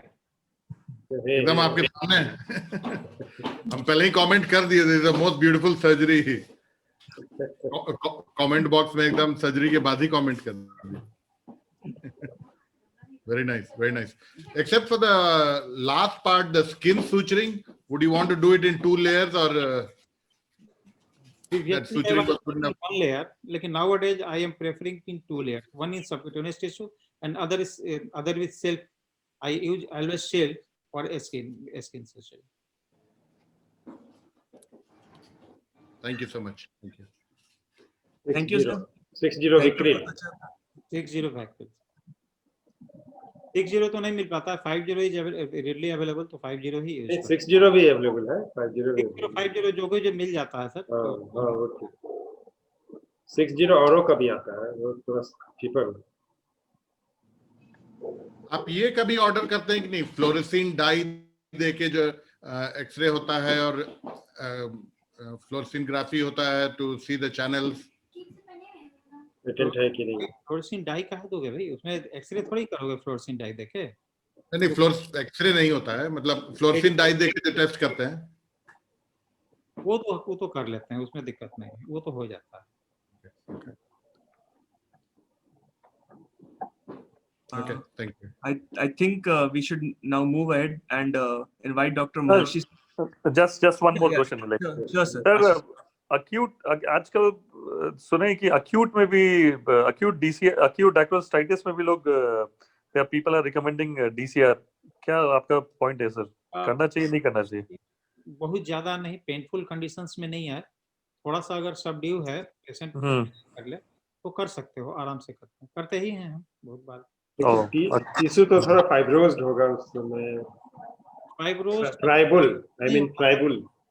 फ्राइबुल होता है, तो थोड़ा सा लंबा incision और लंबा ये स्टिच लेके उसको कर लेते हैं। जैसे सब बहुत लोग रिकमेंड कर रहे हैं कि अक्यूट में भी, मतलब सब अक्यूट तो कर ही रहे हैं सब कोई, अक्यूट में भी कर दे रहे हैं। तो बाहर से कभी मरीज आया समझ के, जैसे भागलपुर से और कटिहार से आया, उसको 2 दिन में भेजना होता है तो करके भेजते ही। बड़ा पेनफुल कंडीशन रहता है सर, पता नहीं कैसे। वो हम भी कर लेते हैं, तो एनेस्थेसिया दोगे उसके बाद पेनफुल कहाँ है, लोकल देते हो उसके बाद पेनफुल कहाँ है। सर लेकिन हीलिंग में प्रॉब्लम आती है कि नहीं एक्यूट कंडीशन में? वैसा बहुत कभी फील किए नहीं है, आफ्टर 5 डेज 6 डेज तो ठीक ही रहता है मरीज। सर acute कंडीशन में एनेस्थीसिया, लोकल एनेस्थीसिया फिर ज्यादा इंजेक्ट करना पड़ेगा बिकॉज ऑफ द इन्फ्लेमेशन। थोड़ा सा ज्यादा ये आइडियली, लेकिन एक्यूट कंडीशन में नहीं करना।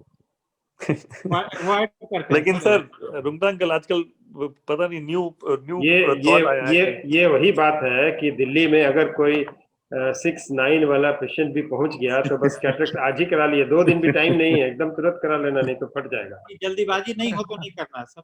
हाँ, तो वो दिल्ली स्टाइल नहीं जल्दी सही बात है।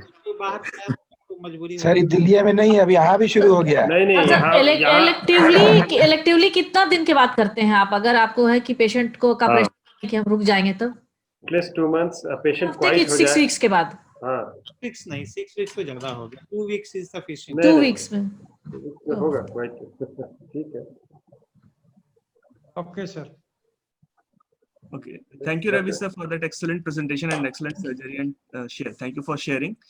Now I'll like to request Dr. Maharshi sir for start his screen sharing and his video.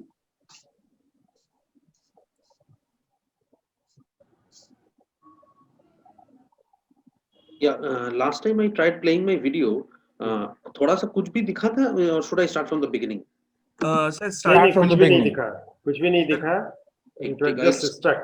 I'll try. I'll try it once again.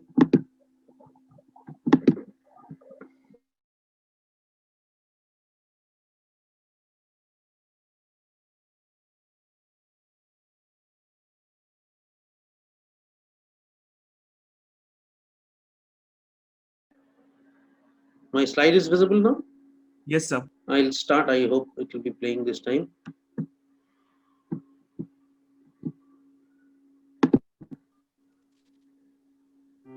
Managing intraocular foreign bodies, a case series.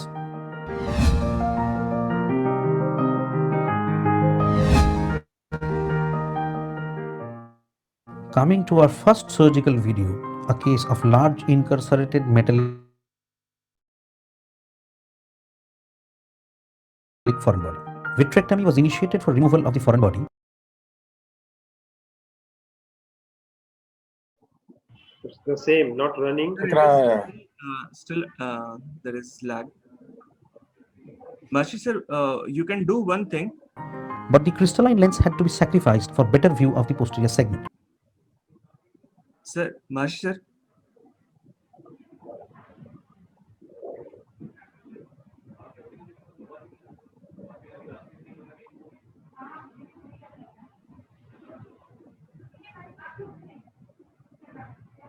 think his connection dropped. Not able to see him.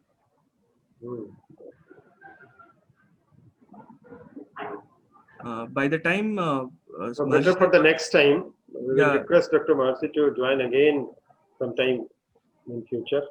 Yes, sir. And we will, but his We videos. can try once again. He can play Yeah. video Yeah. directly. To join. Meanwhile, we can have a discussion with Dr. Tiwari sir if he is available. You can ask him to send you the video, and then someone else can play who has a better connection. That and he can do the voiceover. Yes, ma'am. I'll request him. That is a easy way to handle it.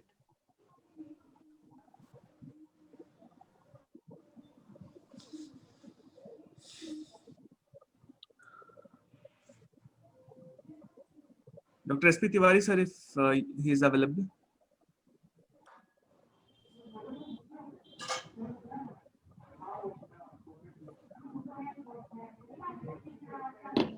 Yes, he is here.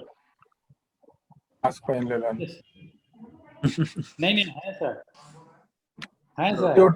फिर OT घुस गए थे क्या? नहीं sir, हम ये कर दिए थे, म्यूट कर दिए थे, डिस्टरबेंस नहीं, कोई आ जा रहा था, हॉस्पिटल में ही थे अभी, इसलिए हो गया ओटी हो गया। जी सर, बताइए सर। ये इंट्रा ऑक्यूलर फॉरेन बॉडी में लेंस सैक्रिफाइस करना हमेशा रह जाता है, अगर जब भी size of the foreign body से मैटर नहीं करता है। Not necessarily, ma'am. If the foreign body can be retrieved through the scleral route, there is no need to sacrifice the lens always. If the lens is not traumatized, if the lens is disturbed and there is even a bit of cataract development, then definitely we should sacrifice the lens and remove the foreign body either through anterior route or pars plana route. But if the foreign body is or it can be removed through pars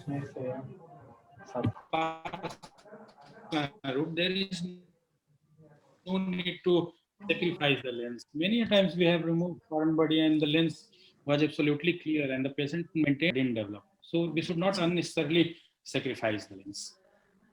If there is a breach in the cornea, entry wound, large entry wound, is it advisable to do both the surgeries in the same sitting and refer it to the VR surgeon, or the anterior segment repair should be done first and the removal of the foreign body to be taken up at a later date?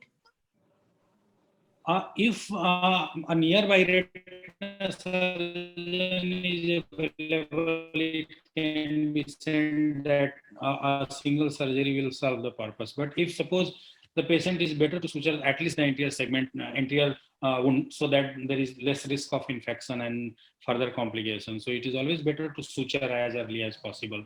Suppose if a nearby surgeon is available who can take up the case same day or within 2-3 hours, then that can be done at a same sitting. But even if there is a possible delay of even 1 day, it is always better to suture the anterior segment wound and then send the case for a retinal intervention later on. And what is the time gap that a person has before referring to a VR surgeon? How early should an IOFB be removed? As early as possible. As early as possible. Then suppose due to some reason the anterior segment is not clear, the cornea is very posterior segment, then we can wait and give some topical or systemic drugs so that the eye becomes quite and clear and we can take up the case. But otherwise, we should remove the case. As once I had a problem in removing such foreign body. What happened that it was a large foreign body and I presumed it to be magnetic. So I went inside the eye, did vitrectomy, lens was traumatized, so I removed the lens and tried to take out the foreign body. And it was so large that none of my forceps could catch up that foreign body. So it was a big problem. So I closed the case and then I ordered a Bapaya forceps. That is a large foreign body forceps. And I thought that, okay, I will take that foreign body in a second sitting. And I asked the patient, there was no lens, there was no vitreous, and foreign body was sitting over the retina. After 1 week, when my forceps came and patient also came, I found that the foreign body was sitting in the angle of anterior chamber. So I took that case under topical. I did not put block, otherwise foreign body would have gone behind. So I take that case under topical and made an incision just inferior to foreign body and removed through anterior root. So it was just a luck by chance that it came out on its own on a second sitting. So it happens sometime, but it is always preferable. Yes, ma'am, go ahead. Yeah, what I wanted to ask that if what is your preferred mode, that if you remove the non-cataractous lens, then you do the IOL rehabilitation at the same time, or it is deferred for a later date? What is the ideal approach in this kind of a case? And if the retina is healthy, that it is non-detached and foreign body has been removed, we should definitely put IOL. Suppose if the retina is also detached and we have removed the foreign body, then in those cases we have to attach the retina, do the laser, then put silicone oil. In those cases, the stability of intraocular lens is questionable. So in those cases, generally we defer IOL implantation. We will put silicone oil. Anyway, the patient will need another surgery to remove silicone oil.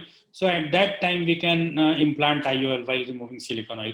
But suppose if the retina is attached, there is no retinal detachment, there is no endophthalmitis, then definitely IOL can be put once we remove the foreign body. There So is the no decision is best left to the person, who, VR surgeon, who's removing the IOL. Yes, ma'am, because the foreign body is there inside the process. Because it always happens that you need to counsel before you refer the patient to a VR surgeon. You need to counsel the patient that you might need 2 surgeries for your final visual rehabilitation. But because the only thing the patient asks कि हमको रोशनी आ जाएगा ना, इतना पैसा खर्च करेंगे operation कराएंगे तो हमको रोशनी आ जाएगा ना, तो उसको करना पड़ता है कि नहीं, आपको 2 बार ऑपरेशन की जरूरत पड़ती है, हो सकता है लेंस पहले आपको नहीं डाला जाए. So it's better that you prepare your patient that way, that when you are referring the patient, he is going in for a major VR surgery. It's easier. Foreign body cases are always challenging. 2-3 times it happened that I did just plain X-ray epilateral. I found that there is a magnetic foreign body visible, and I went inside the eye, cleared the vitreous, everything, indented everywhere, and I did not find the foreign body. There was double penetration. Actually, foreign body penetrated from anterior root and penetrated retina choroid as well and went inside the orbital space. So after surgery, it was little bit of humiliation as a surgeon that I promised a person that I will remove your foreign body. There is a metal piece inside your eye, and on the table I did not find the. It was like that, and there was a perforation of sclera choroid and retina just inferonasal to optic nerve. So I thought that okay, the foreign body might have gone behind. So post-operatively, I went for a CT scan, and then we could actually locate that actually it was behind the orbit. But in that case, there was dense vitreous hemorrhage, and patient improved from perception of light to 6/6. Although the foreign body could not be removed, he was happy that at least he got the vision back. I explained that. I think Dr. Moitra is ready with his presentation. I could not remove the foreign body, but it will not. Dr. Mehta sir is now ready. Thank you, Tiwari sir, for the excellent discussion. Thank you, Ranjana ma'am, for the questions. Now we will again Dr. Mahashi sir. Sir, whenever you are ready, sir. He is ready. We will try once more.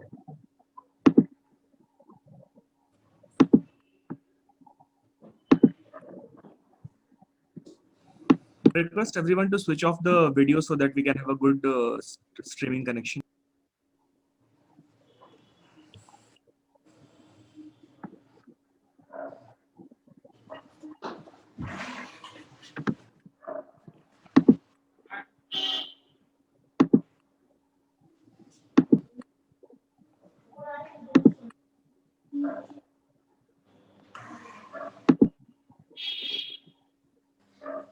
Dr. Mahasi, you are trying? Am I audible, sir? No, nothing is visible. Am I audible? Yeah, you are audible, quite audible. No, ठीक है sir, ठीक है. I'll start sharing the screen once again. Yes, start.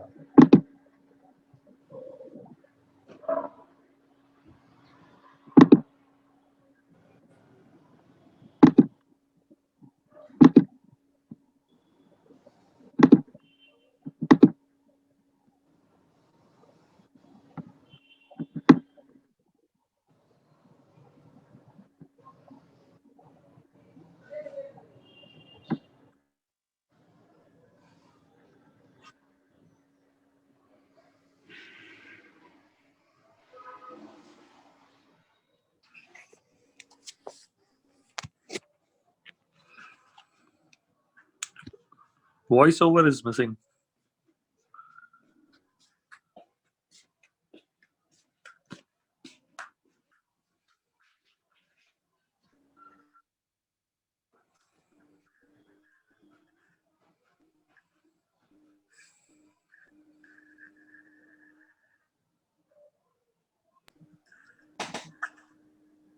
Maharshi sir.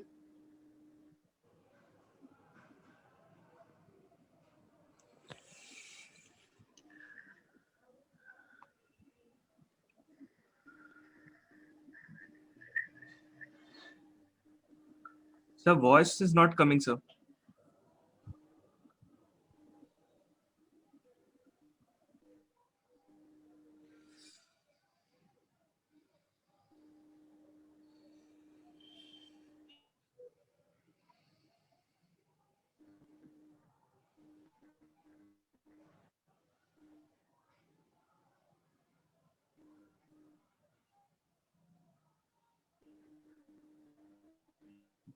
Nilesh,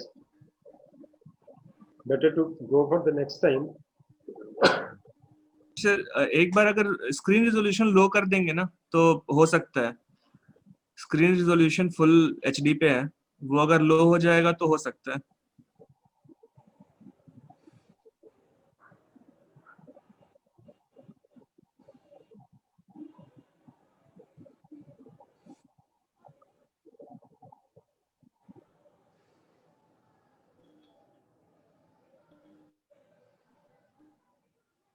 Is it, sir?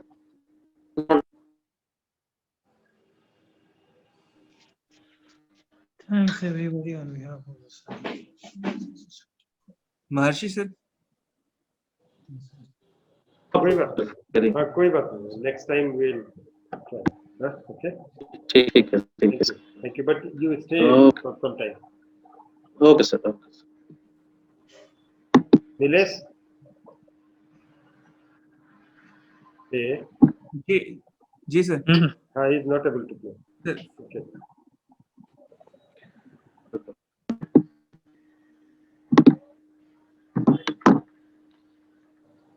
Yeah, I'm sorry. I think somehow my video is not playing at all. I would like to send it to you, but the problem is it's a 1 GB file. Even if I send it now, it will take some time for you to download that. For the next time. We can have another webinar, sir, for you. Then we can have the discussion. But we can have a discussion right now, sir. We can just have a discussion on foreign body, intraocular foreign body management. And what I actually wanted to show in my video is that it was a video bouquet of 6 surgical cases. So in that case, what we were dealing with were different types of foreign bodies in different cases. So the first case dealt with a large metallic foreign body where the foreign body itself was around 22 millimeters in length. So it was a huge foreign body. We tried to visualize and start vitrectomy, but then the lens was clouded, so we had to do lensectomy. Then we eventually removed the foreign body. But the thing is that we could not settle the retina because by that time there was a lot of inflammation and the membranes could not be removed from the posterior pole. So and it kept bleeding repeatedly. So at the point of time where we decided that further attempts would result in further tear of the retina and more damage,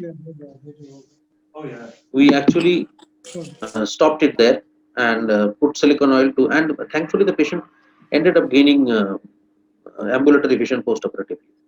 The other few cases dealt with small metallic foreign bodies which were removed with the forceps and all. One case dealt with a macular foreign body. Another particular case which we had dealt with was multiple IOLs were inside the eye. Means one IOL was in the vitreous cavity sitting on the retina. Another IOL was in sulcus, and that was also a single piece foldable foreign body. So after vitrectomy, we removed both and put a rigid lens in the sulcus. Another 2 interesting cases was that there was one particular case where there was along with the foreign body there was siderosis and there was a retinal detachment, and we could not find the foreign body in the vitreous cavity, but eventually we found it at a 6 o'clock position lodged in the pars plana. So only after depression we could identify it and remove it. Though the patient did not gain much vision, but if we would have left it behind, the ERG would have got more worse and the prognosis would have been more worse. So this was the bouquet of the foreign body. I am very sorry I could not play the videos. I do not know what happened. Last time when I played it on iSocket, I think it played perfectly fine. I'm so sorry for that again. Due to the cyclone, there is all internet connection is gone on that east coast.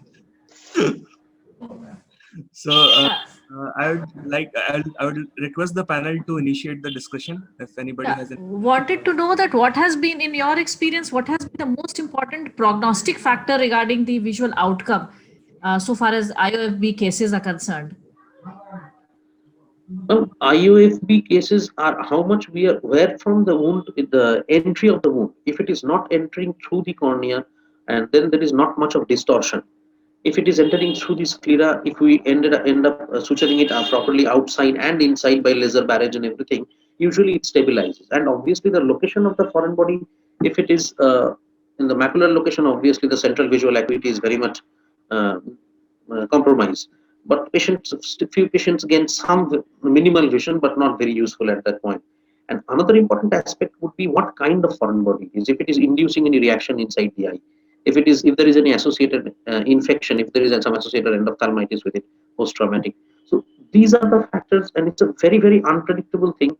We have seen some patients who we have operated, patient has gained 6/6 vision. There was vitreous hemorrhage. It was a non-macular foreign body. But a few months later, the patient presented with a retinal detachment from the edge of the area that I had lasered due to the foreign movements where the foreign body initially was. So it's a very unpredictable thing, but sometimes it works very well and sometimes it doesn't. Sir, what should be the protocol if the intraocular foreign body is partially embedded into vitreal cavity and we can see the tip through sclera, either through sclera or cornea? Should it be removed directly by the anterior segment surgeon, or a complete vitrectomy is must? See, a complete vitrectomy, if you have access to it, then it is the best possible thing to do at that moment. But if it is not possible, if you try to remove the foreign body like that, the problem is there will definitely be some vitreous prolapse. Although we can do some, there is not only there will be vitreous prolapse, there will be a vitreous wicking also. There will be a wick-like thing. Even if you do an external vitrectomy from the prolapsed vitreous, even then there will be a vitreous wick. And that vitreous wick, if the wound is not very well taken care of, this vitreous wicks become the source of endophthalmitis, because the bacteria can easily traverse into the vitreous cavity through those vitreous wicks. And that is that is a big issue. When it's a small foreign body, you are not very sure whether it's embedded into inside the eye. You go for an ultrasound, you go for a CT scan. That will give you a clearer idea about those things.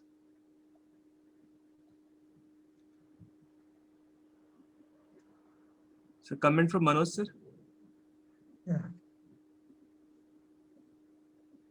Yeah.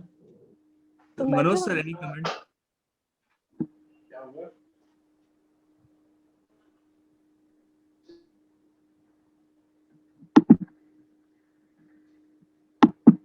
Dr. Ashish Kedia, sir.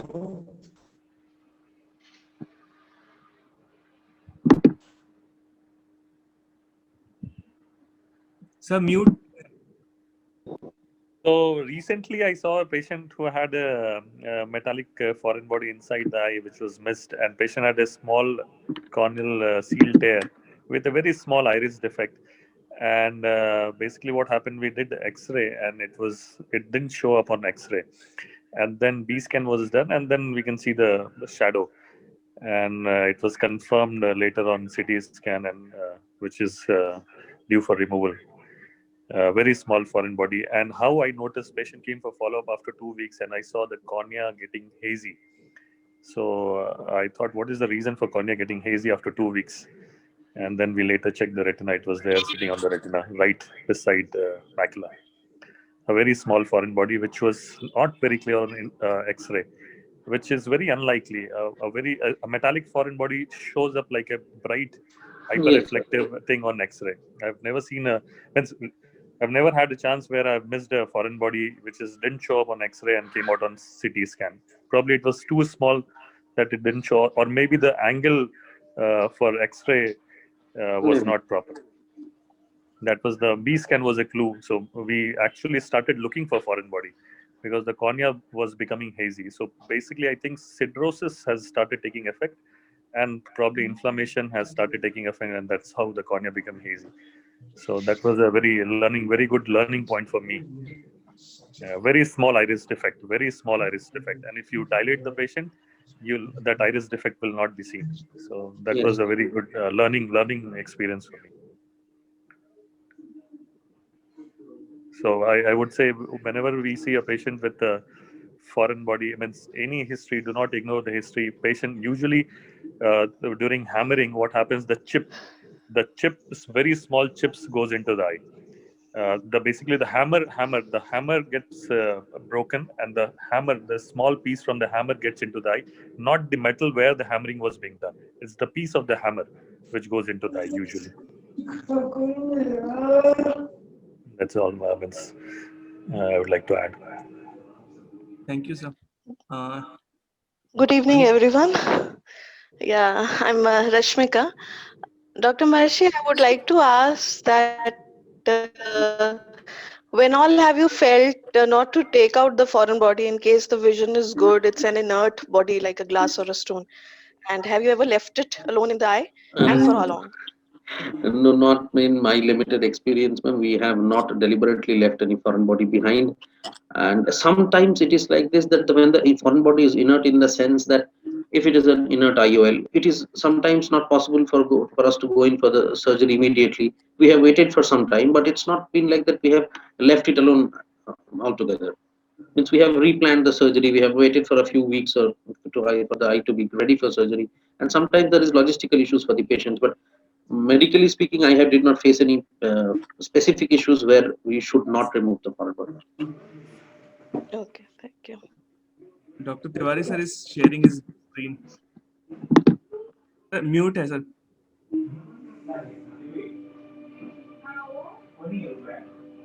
Tiwari sir, mute hai, sir. Hello, am I able?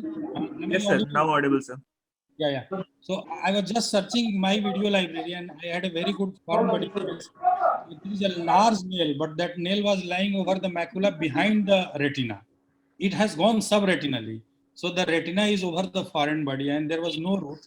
So I punctured the retina at one plane with the diathermy. I made a hole in the retina and then I went inside the retina and took out the foreign body behind the retina. And it was very interesting foreign body. And I just wanted to show this. The light pipe went inside the eye and see, a forceps went behind the retina and I had to take it out from behind the retina.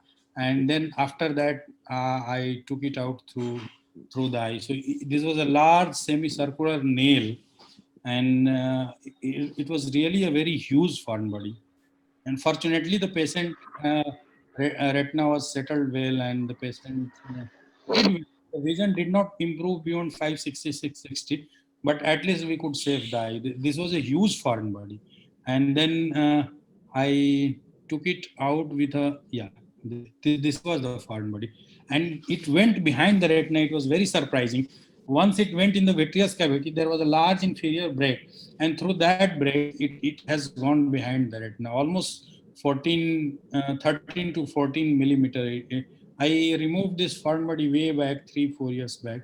I was just searching and I thought to share this foreign body. So we can see that this was lying just over the macula behind the retina. So sometimes we have to create additional break and take out. So I could see in my video and I thought, okay, I will share this foreign body. No, sir, it's a very enriching experience. Thank you, sir. Thank you. Sir, I had one question regarding this particular video you showed. So in this case, the patient was already having a retinal detachment, or did you induce a detachment? Yeah. Actually, when patient was working in UAE, I think, and he was working on some machine, and this nail went inside his eye, and they did just some primary treatment, pad bandage, and the patient came back to India. And when he came, he had intense endophthalmitis. So I just gave him vancomycin late in the evening and call him day after the injection. Next day we did X-ray and we saw that foreign body and decided to operate. So by that time, when I was inside the eye, the retina was totally detached and there was a large inferior break. Most likely the foreign body went behind the retina through that large break, and it was over the. Sir, but you created an iatrogenic break to remove the foreign body from the desired location. I had to create, because you cannot guide the foreign body to that periphery. Yes, sir. Yes, sir. That will cause more trauma. Yeah, you cannot remove that foreign body from the peripheral break. So I just created a small hole exactly at the tip of the foreign body and then held the foreign body with a forceps and take it out. Very beautiful, sir. Very nice, sir. In our part in Bihar, we see a lot of foreign body cases because the people are not very cautious while working in the industry. They do not wear the protective glass, and they most of the time they are cutting with a chisel and hammer or some metallic machine, and many a time they'll end up with the injury and having retained intraocular foreign body. So we do remove a lot of foreign body in our area. Actually, protective glasses are essential. I think that first culprit is that rubber, that stretchable band that they use in cycles for tying it, and the second is this chisel and hammer injuries. Yeah.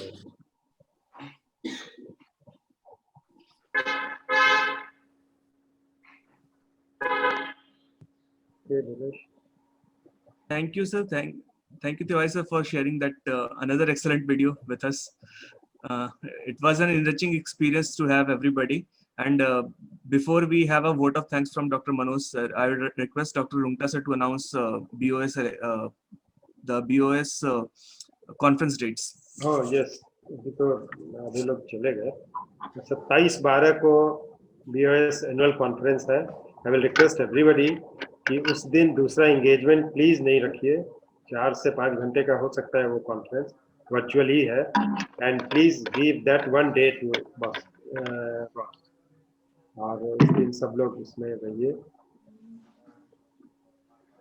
27th of December, आज से 1 महीने बाद. Thank you, sir. Dr. Manoj sir, I would like to propose the vote of thanks. Sir, mute है sir. Okay, I am audible. Yeah. Yes, sir. Thanks everybody on behalf of Shahabad Ophthalmological Society for making this 6th web meeting successful. All presentations were quite lucid and informative, and thanks to all presenters, Dr. Maharshi Maitra, Dr. Ravi Ranjan, Dr. S.P. Tiwari, and Dr. Pooja Sinha for their informative video clips. We are really wiser, and now a big thanks to all chairpersons, panelists, and program coordinator. And my sincere gratitude to our honorable guest panelists for their interactive participation. I will like to extend a special thanks to Ajanta Pharma people, National Head of the and Prabhat ji for making this event smooth and successful and purposeful. And last, very, very special thanks to our webinar organizer, Dr. Rungta sir. Thanks. Dr. Nilesh, ये अजंता वाले कुछ. Yes, sir. That's what, sir, I was going to. Any comment from Ajanta Pharma? Gaurav sir is here. Yeah. Very good evening to all speakers, sir, and all doctors. The purpose of being here is simple. That I really wish to give sincere thanks on behalf of Ajanta. Although I wanted to speak and say something about first time in India, but I thought this is not the right time. Also, I'm not the right person. Let me invite you all on Monday, 30th November, Dr. Alan Robin. He is the chairperson of American Glaucoma Society.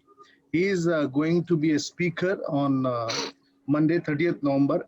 A link and everything I have already shared, but I will personally make sure that every doctor will get that link. And he will be speaking on Nitarsudil, which we have launched 3 days back, exactly 3 days back, across the country for glaucoma, which works wonderfully. So he will speak on, because he is an expert for that.